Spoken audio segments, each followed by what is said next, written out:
మా దేవుణ్ణి పూజించకపోతే నీ తలకాయ నరికేస్తాం అనేటువంటిది లేదు అని వాళ్ళకు కూడా సూటిగా చెప్పాడు. పురాణాలలో కానీ గ్రంథాలలో వేదాల్లో కానీ ఎక్కడ క్యాస్టిజం అనే కులము అనేటటువంటి ఇదే లేదు కదా సార్ పద్ధతి. సనాతన ధర్మము is not equal to caste అనేటువంటి విషయము ఈ మేధావుల బుర్రలోకి ఒకసారి ఎక్కితే ఇక్కడ భరతమాతకు భర్తలు ఎంతమంది అని మాట్లాడే దౌర్భాగ్యులు ఉన్నారు.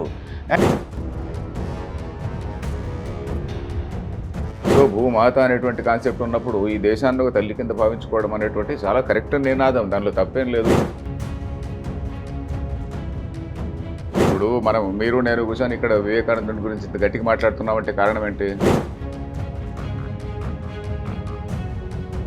పార్టీషన్ టైంలో మన నాయకులు ఎంత మోసం చేసినారు ఇవన్నీ తెలిస్తే ఇప్పుడు యువతకు కూడా బ్లడ్ బాయిల్ అవుతుంది.